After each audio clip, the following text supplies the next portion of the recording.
예, 하이델베르크 신조 제 95문입니다.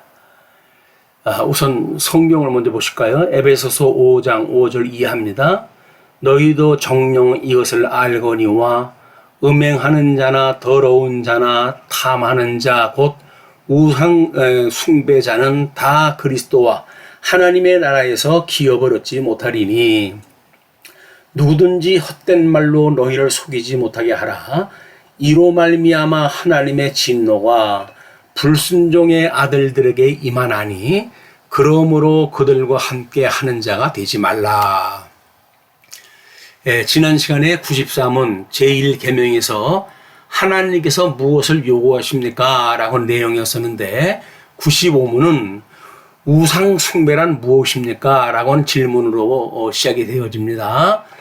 그 제시한 답을 보게 되면 우상 숭배란 말씀을 통하여 자신을 계시하신 유일하고 참되신 하나님 대신에 또는 하나님과 동등하게 의지하기 위해 어떤 것을 만들거나 소유하는 것입니다. 이 이야기를 했어요. 골로새서 3장 2절에 보면 위의 것을 생각하고 땅의 것을 생각하지 말라. 이는 너희가 죽었고 너희 생명이 그리스도와 함께 하나님 안에 감추어졌음이라. 우리 생명이신 그리스도께서 나타나실 그때에 너희도 그와 함께 영광 중에 나타나리라. 그러므로 땅에 있는 지체를 죽이라. 곧 음란과 부정과 사욕과 악한 정욕과 탐심이니 탐심은 우상 숭배니라.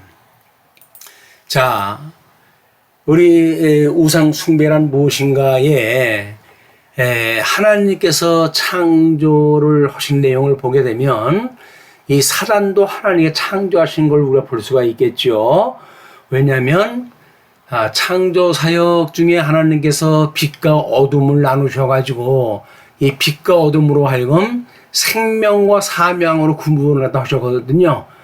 어린 양 대신 예수님과 짐승인 용과의 이런 관계를 형성을 해서 하나님이 옛뱀이요 마귀요 사단인 이 여기에 속해져 있는 자들로 하여금 중보자가 되셔가지고 우리를 불러내실 것을 이미 여기서 하나님께서 다 창조하실 때에 이 배경사를 만들어내신 겁니다.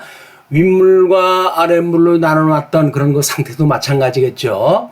어떻게 하나님께서 이 해와 달이 주관하는 이런 세상 속에서 공중권세 잡은 자들의 그런 사망 권세를 하나님께서 섭리해 가시는가에 대한 내용과 그 다음에 우리 형상에 대한 그 이야기를 무태에서부터 하나님께서 우리로 하여금 이렇게 땅에서 올라온 짐승이나 바다에서 올라온 짐승이나 이런 짐승에게 그들에게 절하게 만드는 이런 그 일들이 하나님의 의를 반하는 일로 사단이 하도록 이걸 만들어 놓으신 거예요.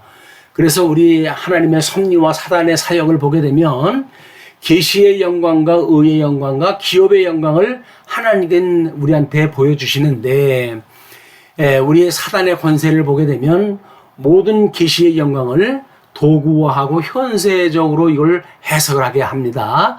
뿐만 아니라 음료 권세와 짐승 권세로 해가지고 미혹하는 것이 사단의 권세예요.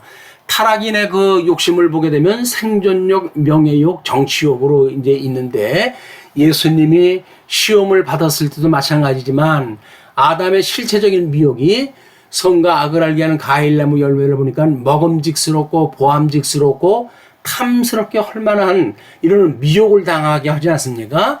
이것이 구약성경 선민국가에는 온욕과 기근과 전쟁으로 하나의 시험을 다 하시고 실체적으로 오셨던 예수님에 대하여는 이제 먹는 그 거짓 선지직을 통해 가지고 이거를 이기게 하시고 거짓 제사직에 대한 미혹을 이기게 하시고 그다음에 거짓 왕직에 대한 것을 이기고 결국 그리스도인 걸 증거하는 것이 예수 그때 시험이었어요.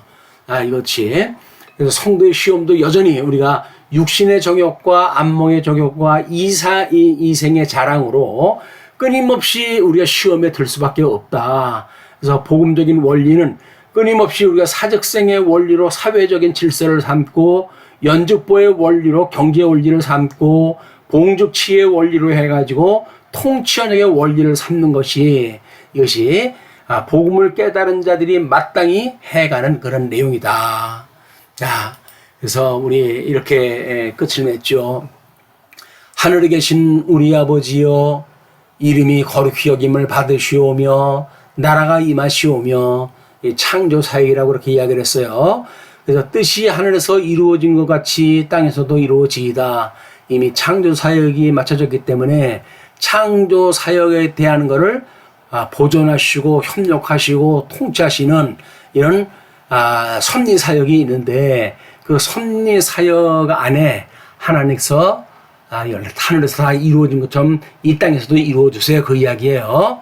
자, 그래서 이것이 완성이 되어졌을 때 성경으로 이렇게 말씀을 주셨고, 그렇기 때문에 오늘 우리에게 일용할 양식을 주셨고, 우리가 우리에게 죄 지은 자를 사하여 준 것 같이 우리 죄를 사하여 주시옵고, 우리를 시험에 들게 하지 마시옵고 다만 악에서 구하시옵소서. 이것이 인재론과 기독론, 그 다음에 구원론, 그 다음에 성령론과 교회론이라고 하는 전체 교의적인 주제가 여기에 다 포함되어지는 개념입니다.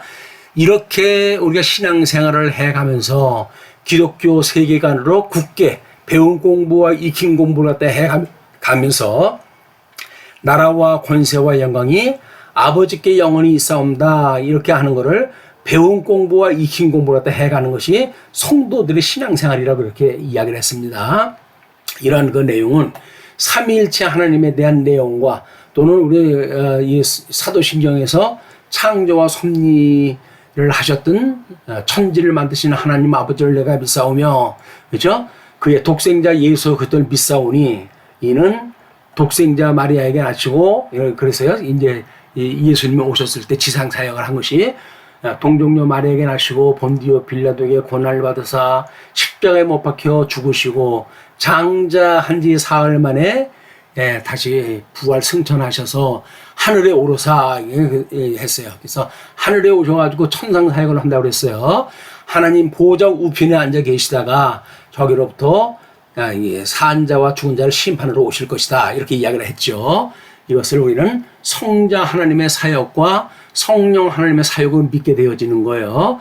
이 사역이 끝나게 되면 신천신지가 내림으로 해가지고 하나님의 뜻이 하늘에서 이루어졌던 것처럼 이 땅에서 이루어지는 걸 우리가 목도하게 되어지는 겁니다.